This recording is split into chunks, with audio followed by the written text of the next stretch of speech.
quisiera que nos hablara primero a nombre de Cuba y del Parlatino, cuál es la situación regional y cuáles son las propuestas que ustedes traen aquí. Bueno, ayer sesionó un foro de comunicación en el espíritu de ver cómo el enfoque ha sido: no todo lo que se ha hecho está bien, porque el hambre ha crecido, pero algunas cosas se han hecho bien. Ha crecido la capacidad legislativa de la región, ha sido uno de los resultados del foro, por ejemplo, de promover suficientes iniciativas legislativas para proteger el derecho a la alimentación.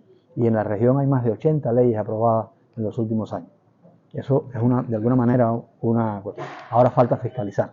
Es la otra cuestión que le corresponde a los legisladores. Hoy está sesionando el 10º foro de este foro parlamentario contra el hambre de América Latina y el Caribe, y mañana en Valparaíso, jueves y viernes, va a sesionar la segunda cumbre parlamentaria mundial contra el hambre, que son foros que integran a todas las regiones, en el caso de la cumbre, porque la pretensión es articular las experiencias, destacar las mejores prácticas, tomar conciencia del desafío real que existe y obviamente llegar a un pronunciamiento final que le han llamado pacto, que yo creo que lo que trata es de consensuar la problemática que es global, que incluye Europa el problema y que no es patrimonio de América Latina, aunque América Latina tiene, digamos, como las mayores desigualdades, y obviamente ahí está parte del problema, aun cuando es una región que produce más alimentos de lo que demandaría su población. Las desigualdades llevan a que no llegue a más de 56 millones que padecen hambre y más de 260 que padecen inseguridad alimentaria después del 2021.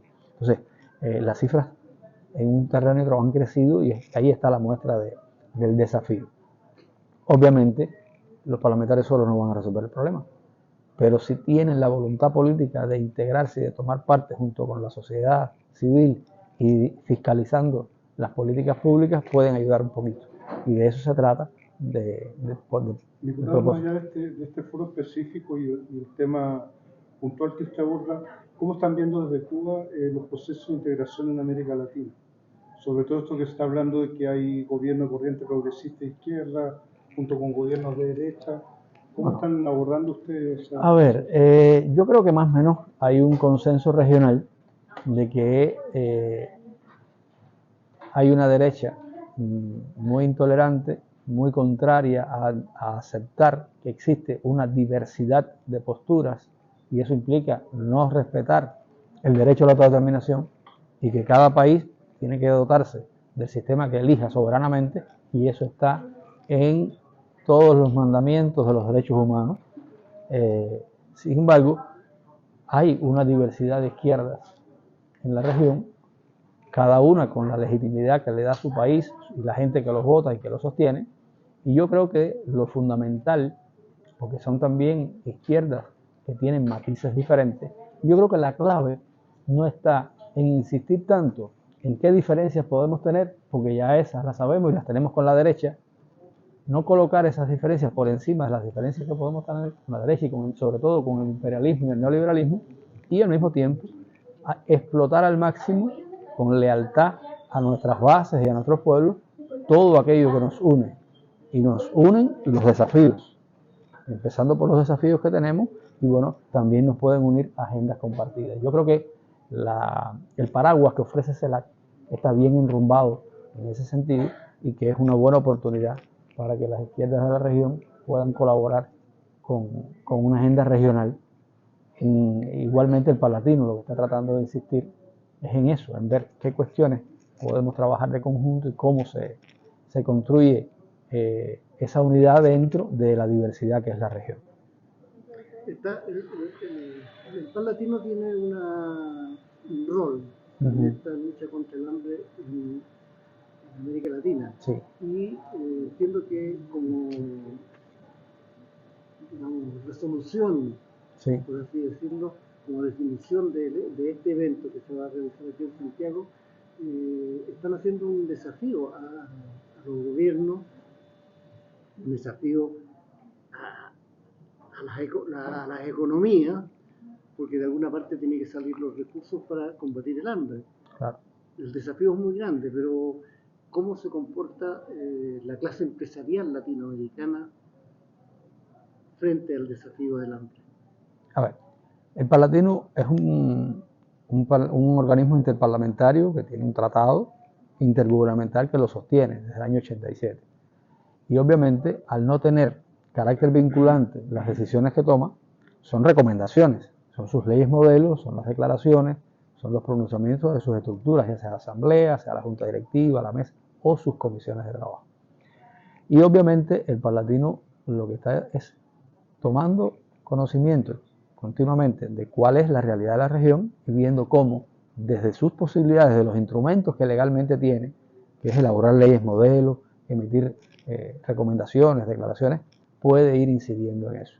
El Palatino es fundador del Frente Parlamentario contra el Hambre de América Latina y el Caribe. Desde su Comisión de Agricultura, Ganadería y Pesca, hace ya 2009 creo que fue, se comenzó a impulsar eso. Y también en este periodo ha tomado, en colaboración con la FAO y con otros organismos internacionales, ha generado un número determinado de leyes modelo. Una buena parte de ellas, la FAO lo destaca mucho constantemente, se han convertido en leyes de referencia para el Parlamento Panafricano. Incluso dentro de la propia Europa se asumió la experiencia latinoamericana de Frente Parlamentario contra el Hambre. O sea, ha habido iniciativa y ha habido un grupo de recomendaciones. ¿Qué ocurre? A eso le debe seguir el lugar de los congresos nacionales. O sea, el Palatino trabaja en lo que tiene que ver una visión de conjunto, una visión regional, abordando problemas que son compartidos. Luego, los representantes de los congresos nacionales, que son los miembros del Palatino, deben hacer también la tarea en su región y al mismo tiempo enriquecer los análisis que se puedan hacer al interior del Parlamento ya regional con las mejores experiencias en sus países. Diputado, Cuba está, Estados Unidos mantiene a Cuba, Venezuela en la lista de países que supuestamente patrocinan el terrorismo. ¿Cómo impacta esta inclusión en la lista bilateral en el cumplimiento de estos países de las metas de la Agenda 2030 claro, y de otros objetivos? Sí, yo le agradezco mucho su pregunta porque justamente hoy el gran problema que tiene Cuba para llevar adelante su programa de desarrollo económico y social de cara al 2030 tropieza con ese regalo de los últimos días de la administración Trump que ha mantenido sin cambio alguno la administración Biden. De hecho, el día 23 de mayo hubo un replanteamiento de la inclusión de Cuba en esa lista que es ilegítima, que no tiene ninguna autoridad moral Estados Unidos para hacerlo. De hecho, Estados Unidos y en territorio norteamericano se han organizado los principales actos terroristas que han tenido lugar en Cuba. Nosotros ponemos las víctimas, tenemos los muertos, los lesionados, y ellos nos ponen en la lista de patrocinadores. Pero ¿qué ocurre? Económicamente, eso a nosotros nos daña mucho, porque hay un sistema internacional diseñado para privar de financiamiento a las organizaciones terroristas. Y al aplicarle eso al Estado cubano, todas nuestras transacciones caen dentro de esa lógica y hubo, hace 2 o 3 años atrás, los bancos corrieron a cerrar las cuentas que tenían que ver con Cuba, aunque fueran de una embajada, o sea, violando una convención internacional. Entonces, obviamente eso nos hace la vida muy difícil en las condiciones actuales y no es posible explicar las limitaciones económicas que tiene Cuba sin tener en cuenta que hace ya varios años estamos bajo estas circunstancias. Estuvimos así alguna vez, se demostró que eso no tenía ningún sentido y se excluyó a Cuba de esa lista en el periodo de la administración Obama y al final de Trump ha vuelto. Eso nos limita el desarrollo del turismo, la presencia de capitales, que haya inversionistas decididos a hacerlo, poder vender nuestros servicios, poderlos cobrar o poder pagar incluso. A ver, nosotros hemos tenido dificultades hasta para pagar la cuota del Palatino, que es simbólico, que no es para y que es más que claro para qué. O sea, hoy las limitaciones de recursos para la compra del cuadro básico, o sea, de los insumos para producir en Cuba los medicamentos básicos. El cuadro básico en Cuba se produce más de un 60% en el país, pero tenemos que comprar algunos insumos, pues no podemos. Cuando la pandemia, Cuba desarrolló 5 candidatos vacunales, 4 de ellas están en uso con un potencial tremendo, pero no teníamos las jeringas para para aplicarla, ahí tuvimos un reto. Entonces, Estados Unidos nos dio la gran ayuda de negarnos el oxígeno cuando se tuvo dificultades en la única planta que teníamos, y además negarnos todas las demás opciones de solución que teníamos al problema. No es la primera vez que pasa. Cuando la epidemia del dengue hemorrágico hace unas décadas atrás, hicieron exactamente lo mismo.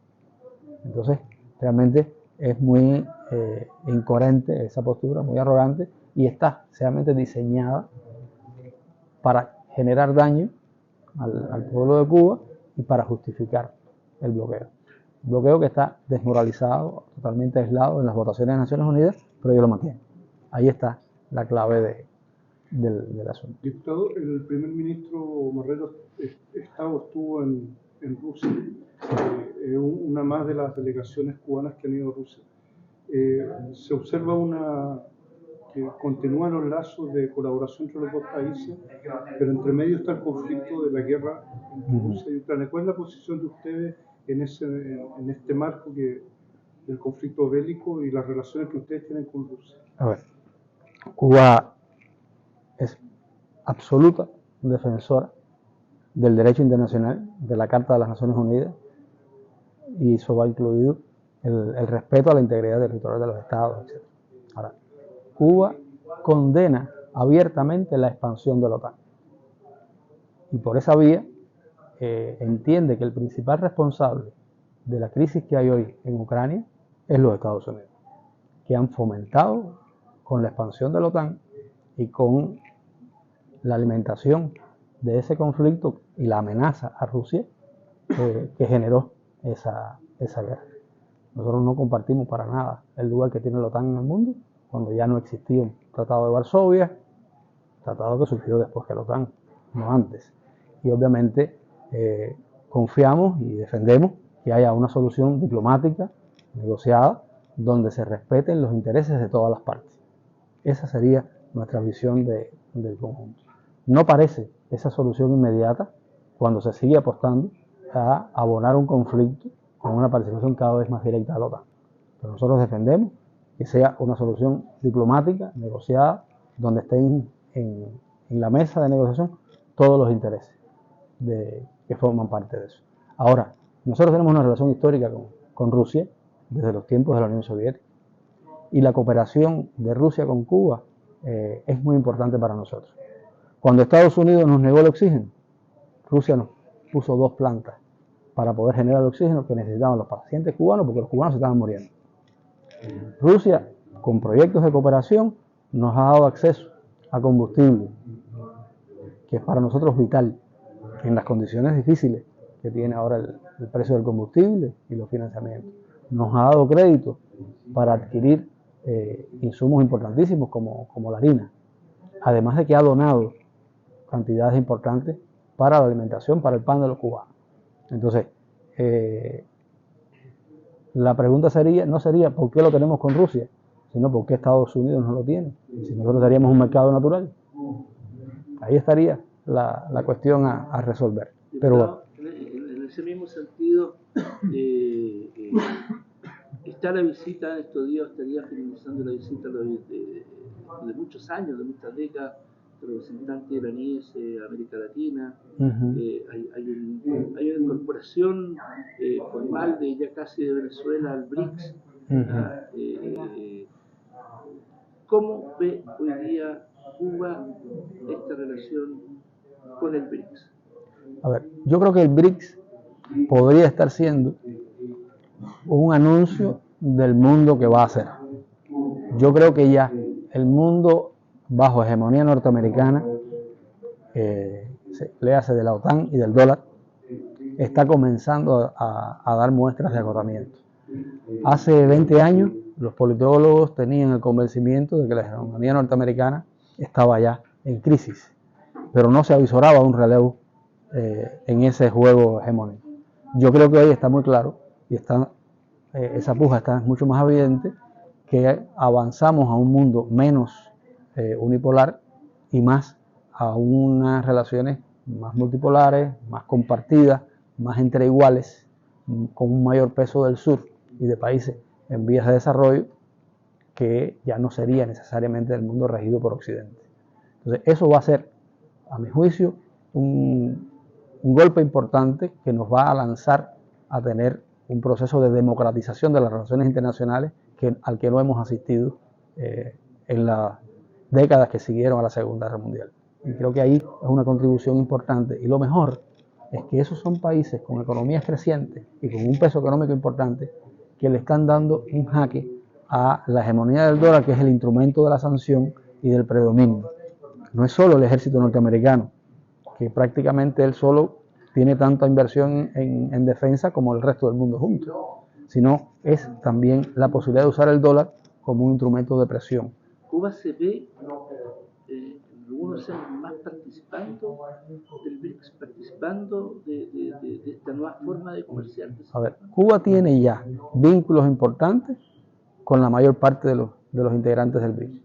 Cuba acaba de asistir a una reunión que se hizo en Sudáfrica, invitada, donde los BRICS son los que están avanzando. Tenemos relaciones con Rusia, tenemos relaciones con China, tenemos relaciones con Sudáfrica y las tenemos también con la India, con Turquía, con Irán, en distintas medidas, en distintos grados, pero tenemos cooperación, intercambio. O sea, para nosotros, hoy Cuba ejerce la presidencia del Grupo de los 77 más China. Bueno, el mundo, como lo vemos, está más cerca de cómo lo diseñan y lo defienden los miembros del BRICS que como lo ofrece la relación semicolonial de Estados Unidos y Occidente al resto del mundo.